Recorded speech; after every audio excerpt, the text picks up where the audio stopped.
The strict lockdown announced last March was followed by an increase in violence against women and girls by cis men, and particularly violence in the ostensibly sacred and safe space of the home. Today we'll ask, how can domestic violence be prevented and women be supported?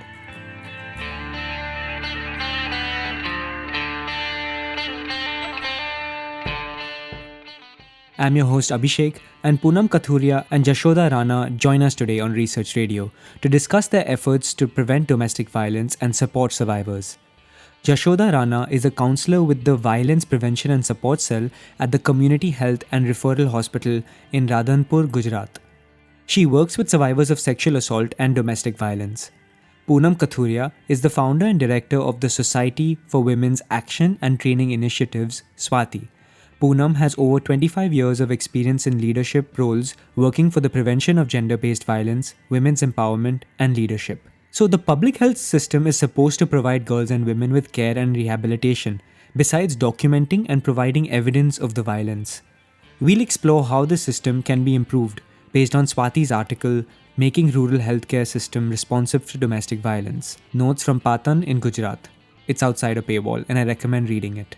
Also, this is a heads up that this conversation was conducted in both English and Hindi, but we have provided an English translation to people who aren't well versed with Hindi. Thank you so much for joining us on the show, Poonam and Jashoda. Okay, thank you very much. आपका भी धन्यवाद। So, could we start by understanding why domestic violence is not seen as a public health issue? Maybe you can go first, Poonam. So you have a very, very broad legal and policy framework in place. But however, within the country, the legislative and policy framework, which with explicit direction for the health sector, we don't have a definite roadmap. So, for example, we don't have enough resources allocated for the health sector or for the medical professionals for their training or for their technical support. The nursing curriculum or the medical curriculum, for example, does not talk about domestic violence as a health issue. There is no training for medical professionals on how to probe for violence and then to support women for finding solutions that sort of for finding resolution to that violence. So there are issues there. But on another note, also we also are very well aware, and there are enough studies in India which establish conclusively that domestic violence affects physical, mental, sexual, and reproductive health of women. Among married women in India who experience spousal physical or sexual violence, one fourth have been observed to have sustained some kind of an injury in a study which was happened in 2013. This was very well brought out. And so public health system, while has emerged as one of the critical sites across the world and in India for addressing domestic violence, most efforts in India on eliciting a health sector response have come more from the non-profit sector than from the government or policy driven. Right. और जशोदा, ये कैसे मदद करता है कि ये support cell एक सरकारी हॉस्पिटल में लोकेटेड है? क्या इसका रीच बदल सकता था कि अगर यह एक एनजीओ के ऑफिस में या एक पुलिस स्टेशन में या एक कोर्ट रूम में लोकेटेड होता? How does it help that the violence prevention and support cell is located inside a government hospital versus say an NGO office or police station or a courtroom? Hospital में cell होने की वजह से एक तो ये है कि महिला जो आती है वो आसानी से आती है। उसको घर में से मान लो कि महिला ये बोलती है कि मेरे को पेट में दर्द है या सर दर्द है, तो आसानी से उसको परमिशन भी मिल जाती है। और हॉस्पिटल में होने की वजह से उसको और भी दिक्कत नहीं होती है। मान लो कि उसको अगर हम एनजीओ के तौर पे काम करते होते हैं, तो घर में ये लगता है, एनजीओ के पूछती है कि मुझे वो उस संस्था में जाना है, तो उसको जाने नहीं देते कि ये बोलते हैं कि केस करने के लिए जाएगी, ये जाएगी। तो और उसको भी डर लगता है कि मैं वहाँ पे जाऊँगी, तो मेरे पीछे कोई आएगा, मुझे जाने नहीं देगा। तो परमिशन, उस घर से परमिशन लेने में ही उसको दिक्कत आती है। और हॉस्पिटल में होने की वजह से वो कोई भी बहाना करके हॉस्पिटल में आती है। और दूसरा ये है कि उसको यहाँ पे फ्री ये जो भी सर्विसेज मिलती है, वो बिना खर्च के मिलती है। और यहाँ आती है तो कोई उस पर शक नहीं करता। पहला ये है कि हॉस्पिटल में सेल में बैठी है, तो रिलेटेड भी देखते हैं तो ये मानते हैं कि ये कोई ट्रीटमेंट के लिए आई होगी। तो ये हॉस्पिटल में होने से सबसे ज़्यादा फायदा महिला का है। और दूसरा, हमें जो सपोर्ट चाहिए कि उसको हेल्थ का इश्यू होता है, तो उसको यहाँ से एडवाइस भी मिलती है और हेल्थ की जो ट्रीटमेंट होती है वो भी उसको मिल जाती है। So जसू का कहना है कि a hospital based cell is a very easy for a woman to approach as compared to, let us say, a cell which is based in a police station or in a court. And that is because a woman can very easily come to a hospital saying she needs treatment for something, or very often when she faces injury, the family is also forced to bring the woman to the hospital, whereas they may not allow her to go to the police or file a case in the court. So to that extent, a hospital based cell is relatively easy for women. And this data, what Jasu is saying from experience, is also corroborated by NFHS 2015-16 data, where a question was asked to the women around decision making, and 26% women said that they could go to a hospital without taking anybody's permission, as compared to only 10% women who said they could go to their maternal family without taking permission. So to that extent, the ability to reach a cell. We have one case which I have only from Radhanpur only, where which Jasu told me that this woman came to the cell saying, I need your help, but my husband is standing outside. I told him I need to get medicine. So I'm just saying this is the kind of instances that we find in a hospital. And apart from that, of course, when you're based in a hospital-based cell, coordination with the health system becomes much easier. And we can get her mental health treatment. We can refer her to various places, and there is a legitimacy of the cell. Right, right.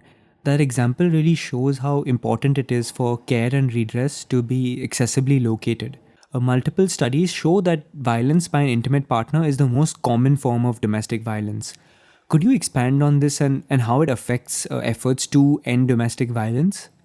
What makes it very difficult for in India to combat domestic violence and work is because in India, marriage is a contract, or is something that's for keeps. It's a lifetime thing. Women are conditioned to be subservient to men. Women are conditioned to feel that they have to listen to their husbands. And in fact, again, NFHS 4 tells us that 56% women believe that it is all right for a husband to beat a wife if she's at fault. In fact, lesser men believe that. 48% men said that it is all right for a man to beat if a spouse is at fault, meaning a woman is at fault. So this, and then of course the social and cultural milieu in which women live, there is very little support for a woman facing domestic violence and for her to end that relationship. And then of course you have the structural barriers of women owning no property, women having less literate, women having less access to resources and education, which is what actually then what I would like to call creates a helplessness quotient for women to continue in those marriages or those abusive relationships, and that makes it sometimes very very difficult to get out or put an end to the violence that she's facing. यहाँ पे हमारे यहाँ साटा-पाटा जो होता है, तो साटा-पाटा की वजह से जो उसको सपोर्ट सिस्टम जो होता है, तो महिला की तरफ से वो सपोर्ट सिस्टम नहीं होता है। जो कुछ भी होता है उसमें ज़्यादातर महिलाओं को ही गुनहगार माना जाता है। कुछ भी होता है तो तुमने ठीक से किया नहीं होगा, इसीलिए तुम्हारे साथ ये सब हो रहा है। जैसे कि फॉर एग्ज़ाम्पल कि महिला के साथ पति के द्वारा सेक्सुअल वायलेंस होता है, तो वो किसी से बात करती है तो उसको सीधा ये बताया जाता है कि पति शादी करके तुम्हें इसके लिए तो लेके जाता है। So Jasu has said it very well. I think the challenges that we face in the context of ending violence is that mostly it happens in intimate relationships. In the context of certain communities, particularly in the area of Radhanpur, we have what is called the Sata Pata, which is exchange marriages, where a brother and sister are married off to the other brother and sister. Now, these kind of marriages, if something happens within one marriage, the issue is that the other marriage will also break. I mean, how do you resolve the conflict of violence? Because the marriage of another family also is at stake. So some of these become Jasu's challenges to prevent violence against women. Right.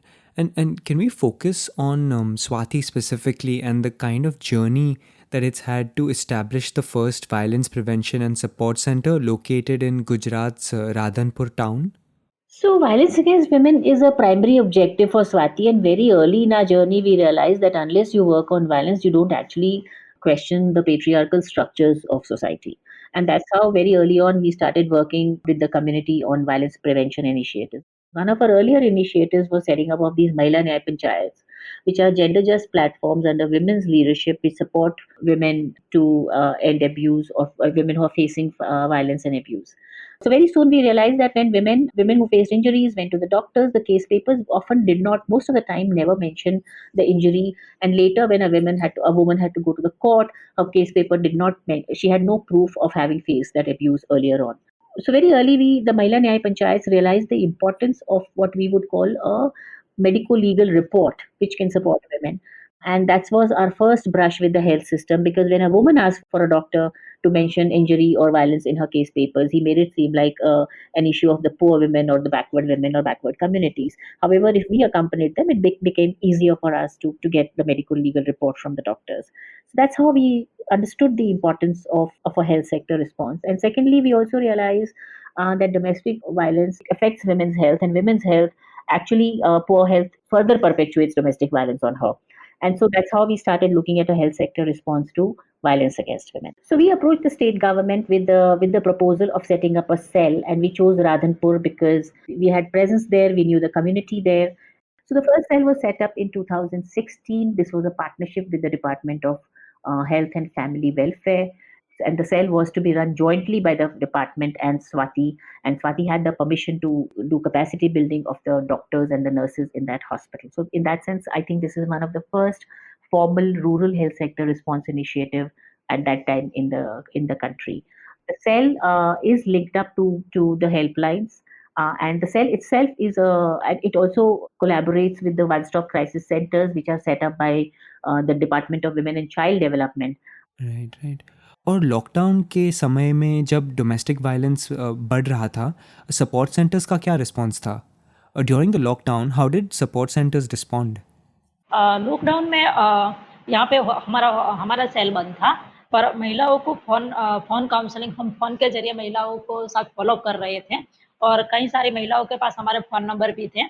तो उसके माध्यम से महिला lockdown की वजह से क्या हुआ है ना, महिला घर पे थी, उसका हस्बैंड भी घर पे था, तो वायलेंस बहुत सारा बढ़ गया था उस टाइम, क्योंकि वो घर से बाहर नहीं निकल पा रही थी, ना वो हॉस्पिटल आ सकती थी, ना पुलिस स्टेशन जा सकती थी।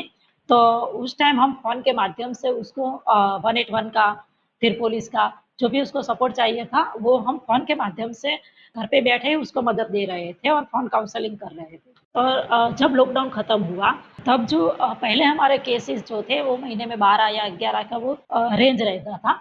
लॉकडाउन जब पूरा हुआ तब जून में ही मानो कि 21 केस जो आए थे, और केस का जो स्वरूप है वो भी ज़्यादातर महिला के साथ क्या हुआ था कि सेक्सुअल वायलेंस बढ़ गया था, और वो मानसिक जो वायलेंस है वो भी बहुत बढ़ गया था। तो जो वायलेंस का जो टाइप ऑफ वायलेंस होता है ना, उसका स्वरूप भी बदल गया और ज़्यादा था, मतलब बदलने का मतलब ज़्यादा। So when the lockdown happened, we also were locked in our own homes, and so Jasuben says that we followed up our old clients, who we felt may be facing violence. We started doing phone counseling. We followed up on cases, and for the month of March and April, we did phone counseling. And after the cell opened, I think somewhere around May and June, the number of cases coming to the cell went up from 11 to almost 11 or 12 to 21 cases in that particular those 2 months. And the nature and extent of violence was also different, in terms of there was much more sexual violence and much more mental violence, and it was also very, very severe. It was much higher in severity. That probably might have also affected Swati's approach to address these cases going forward, especially since COVID is still with us. And I wanted to delve deeper into the process of conducting and writing this article specifically, which was done before the pandemic hit. I wanted to learn about your approach in writing for an academic audience versus a prospective NGO or donor or audience coming from that background. So when we set up the cell, we were very clear that it's something that we are testing out. It's something that it's not a Swati project. Ultimately, we want to hand it over to the government to pick it up as a model for replication as a rural health sector response model.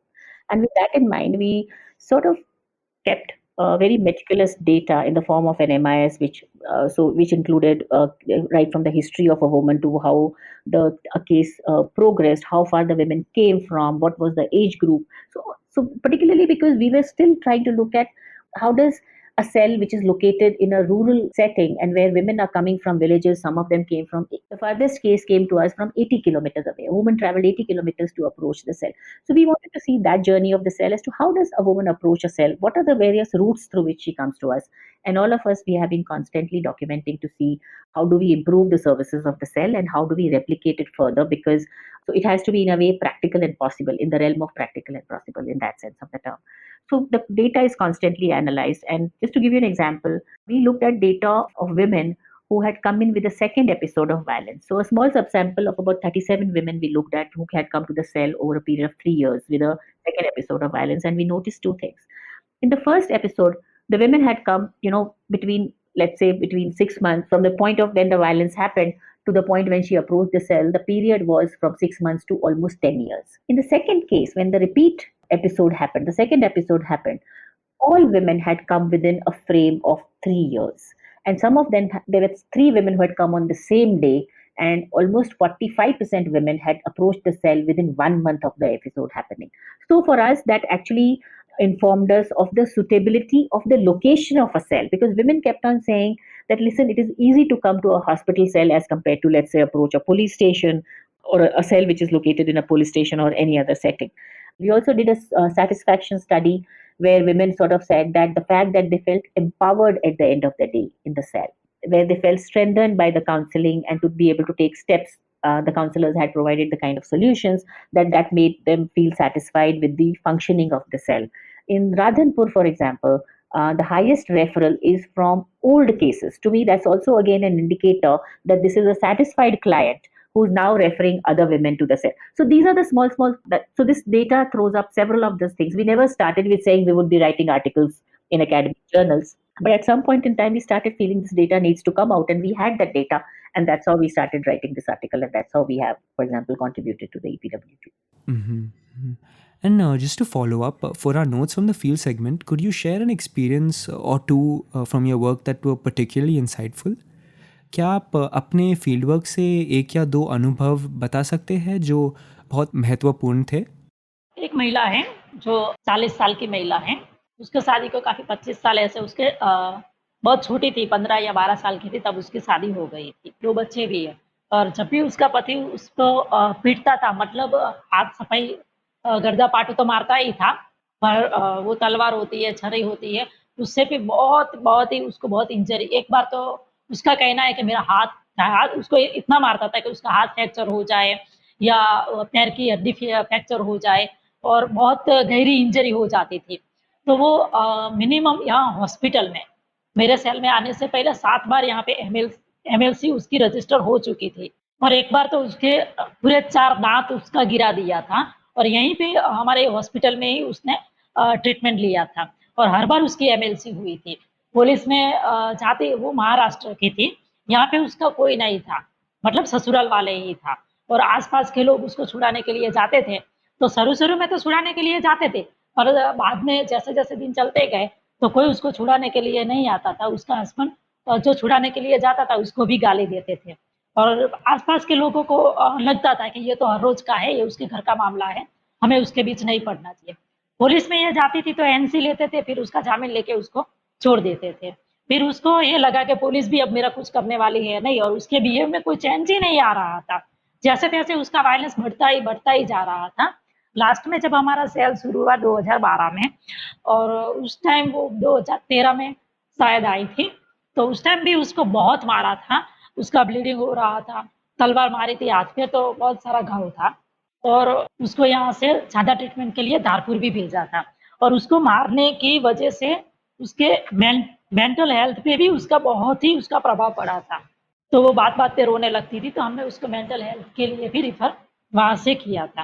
पर उसके बाद उसकी 498 भी फरियाद करवाई और बहुत सारा कुछ उसका कोर्ट में भी उसका केस डाला। फिर उसके मायके वाले को बुलाया, उसके साथ उनका भी काउंसलिंग किया और उसके मायके वालों ने उसको प्रोटेक्ट किया और यहाँ से वो महाराष्ट्र में लेके गए और उसकी जो वहाँ के नज़दीकी संस्था को कॉन्टैक्ट करके हमने उनको उसके सपोर्ट के लिए भेजा। पर उसके बाद उसकी आज तक अभी भी वो उसके डाइवोर्स हुआ, फिर उसके बेटे के साथ रहती है और 2 साल उसके बाद भी उसके पति के साथ 2 साल तो रही थी महिला, पर आज तक उसकी कोई एमएलसी नहीं आई। गाली-गलौज तो होती है, पर उसके साथ जो मार-पिटाई हो रही थी, वो अब नहीं होती है। तो ये सब इसीलिए मुमकिन हुआ क्योंकि ये हॉस्पिटल में सेल था और हॉस्पिटल में था, तो यहाँ पे उसको रेफ़र किया गया। इसकी वजह से उसको यहाँ पे सपोर्ट मिला था और ये हॉस्पिटल में नहीं होता तो मालूम नहीं कि आज उसके साथ क्या वो ज़िंदा होती या उसका क्या हुआ होता। तो उसकी वजह से आज उसके साथ जो मार-पिटाई वायलेंस काफ़ी हद तक रुक गया है। So, this is a very classic example and a case that very often comes to the cell, where Salma, this young woman of 35 who got married at 15 and by the age of 35 has two children, was very regularly being severely abused by her husband, and she came to the hospital several times, and each time it was an MLC, a medico legal case. The doctors noted it on her case papers that she would refuse to do a police complaint because she had no support. Her maternal family was in Maharashtra, but this one time when she came, the cell was also there and she had been severely beaten up.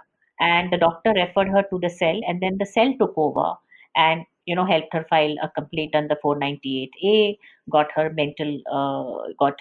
treated for her mental health issues because she was severely depressed, and also got in touch with her family in Maharashtra, who then took her back. And with the help of another local NGO, they mediated a reconciliation with the husband. And while, like Jasu says, the abuse has definitely, the physical abuse has stopped, while he still continues to verbally abuse her. So, like, there are no magic solutions, but this is the kind of cases that come to the cell, which are very, very severe in their the kind of violence they face. And all of this could be possible. And this also exemplifies the role of the counselor, which is going beyond just counseling. It is that they're getting them medical help, they're getting them legal help, they're getting them mediation support, getting in touch with family. So it is also a case of, how do you provide holistic kind of a support so that a woman becomes relatively violence free in her life.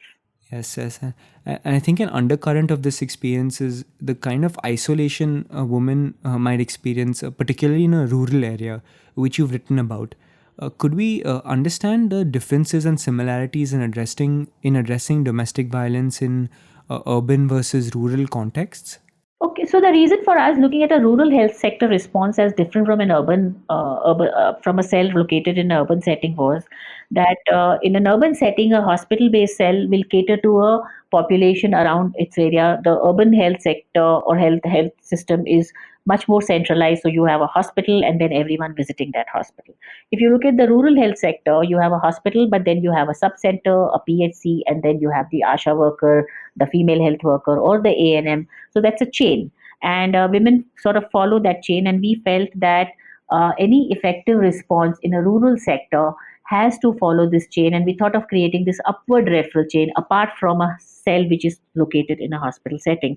So we have sort of started looking at that. Okay, women come directly to the cell, but we also realize that rural women, I mean, in a rural setting, women are located very far from the location of a town. They are isolated, they don't have information, the community there is very overbearing in terms of preventing her from approaching a cell. And so these barriers can be overcome by what we thought, if we could work on an upward referral chain where you have an ASHA at the village level who identifies women who are facing domestic violence. She may refer that to the PHC or to the ANM, who in turn can refer her to the hospital based cell. So that's how we sort of started looking at an upward referral chain in a rural setting. And we see the two models as being very different, because a rural hospital will cater to a 1 lakh population, which is maybe spread over a radius of 150 kilometers, as compared to a urban hospital which may have a 1 lakh population within a radius of, let's say, 2 kilometers.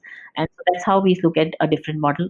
So we trained ASHA workers for field level screening of domestic violence based on health symptoms. And we realized that ASHA workers do identify women based through their health symptoms as being probable cases of domestic violence.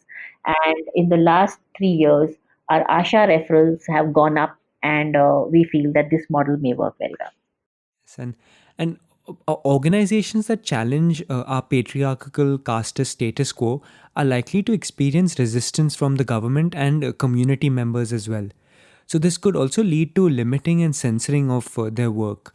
I was interested in learning about how Swati has attempted to navigate this resistance and work towards creating grounded and sustainable change. So, Abhishek, obviously, and domestic violence is something that questions structures, it questions patriarchy, and it questions the definitions of right and wrong. And to that extent, we do face opposition at times. But one of the strategies, or one of the, it was not just a strategy; it's also part of of an ideology that the women's movement in general also took up, was that it's a movement. We work as a collective. We work as a united front, And one of the very initial things that Swati did was to sensitize the community to bring together large scale women's collectives. And it is with the backing of those collectives that we take up violence prevention work. So the backlash from the community is very often buffered by the presence of the collective in that sense of the term. So it's not just always a single woman. When you work in a situation like the way the cells function in the structure of a hospital system, and that by itself is its own support.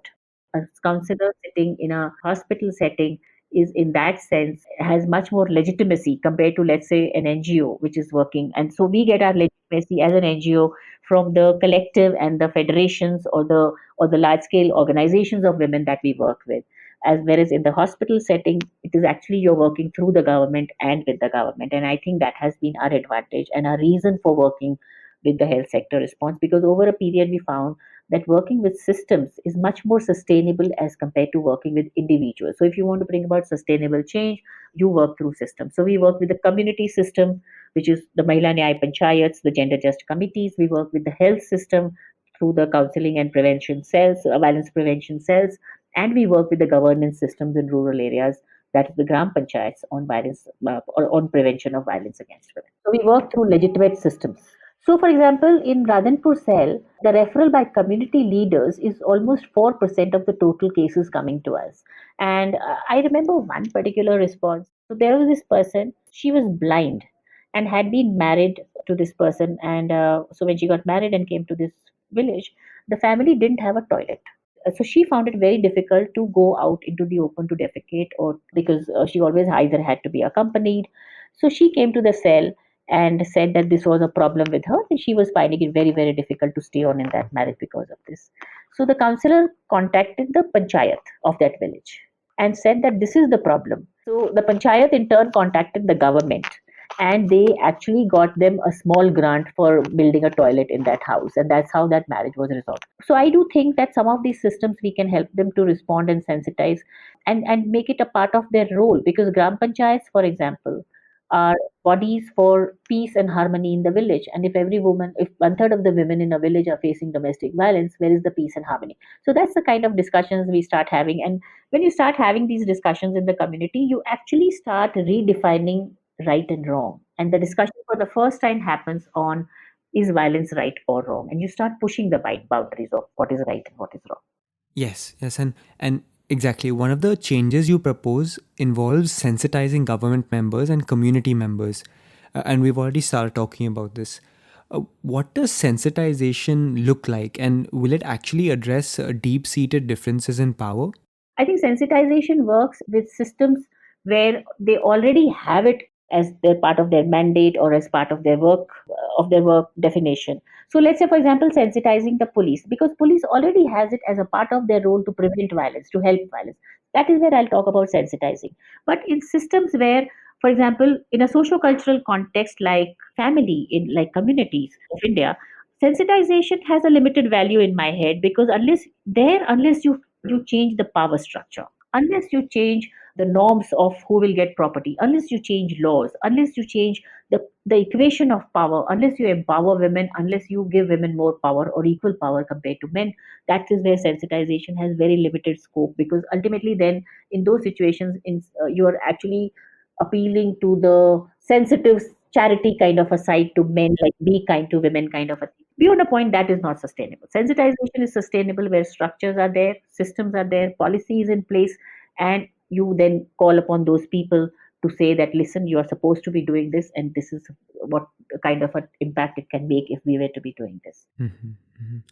So, Swati has been working on eradicating violence against women for the past 2 decades. How has the organization's approach shifted over time? To begin with, I do see a shift in the way violence is perceived. Let's say, for example, when we started in 1994,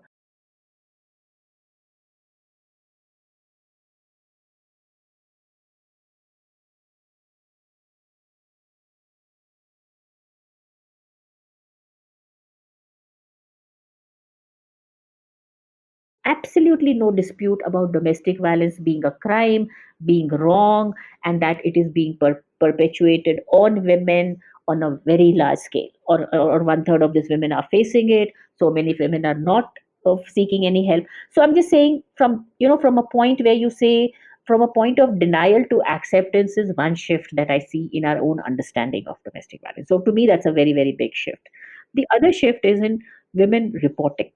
I think a very large number of women are now beginning to report domestic violence.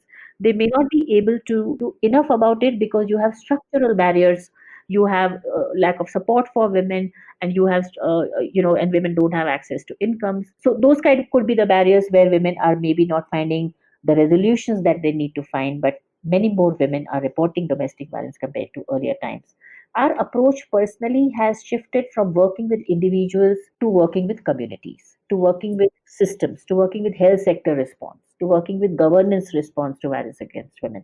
That's one kind of an approach that has shifted. The other shift that has happened, and I'm not too happy about, is that our advocacy has moved to, this whole areas of data collection, writing articles, policy level advocacy. And I think we need to go back to our community mobilization once again. And I think that's the missing piece.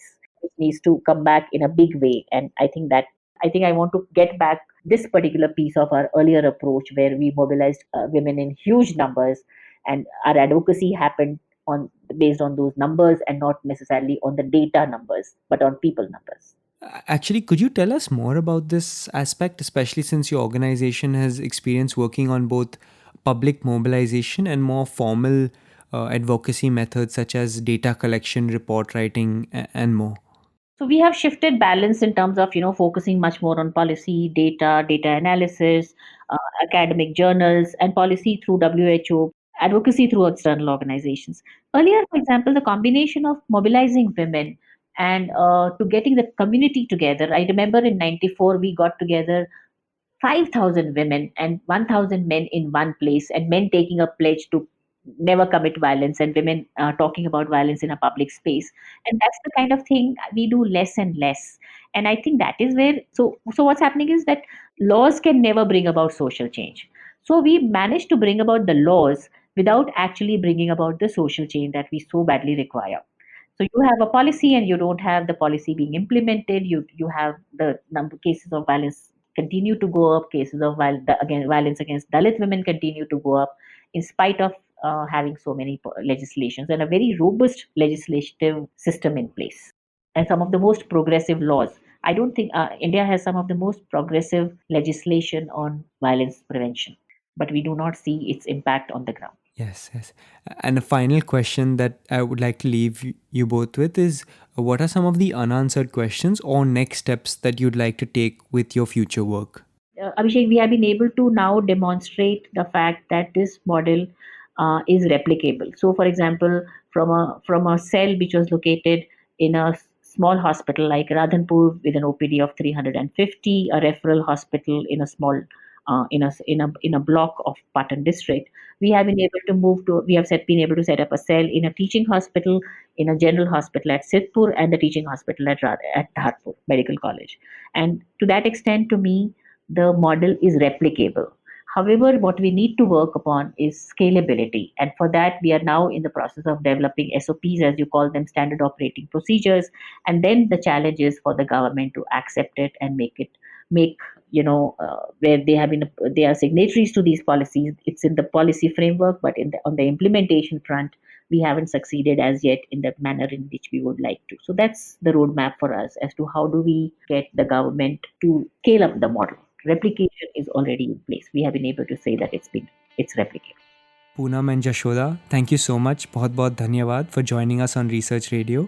बहुत कुछ आज सीखने को मिला है. आपका भी धन्यवाद सेव बुनाले के लिए. Okay, thank you very much. And I look forward to listening to this podcast.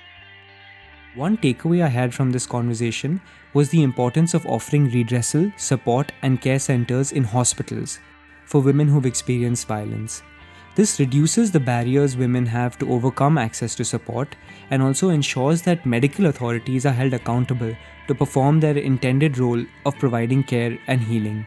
I hope you enjoyed that conversation, and if you'd like to know more about some of the data and statistics that Poonam and Jashoda discuss, I recommend reading the article, and I've shared a link to it in the description of this podcast. It's not behind a paywall. Next week, we'll speak to Protiva Kundu about India's public education system. Teachers in the system are often criticized as being incompetent, absent from classrooms, and overpaid. We'll investigate if this is true and discuss the landmark National Education Policy that was released last year. I hope you tune in, and if the topic sounds interesting to you, do subscribe to us wherever you get your podcasts. Take care, and I'll see you next week.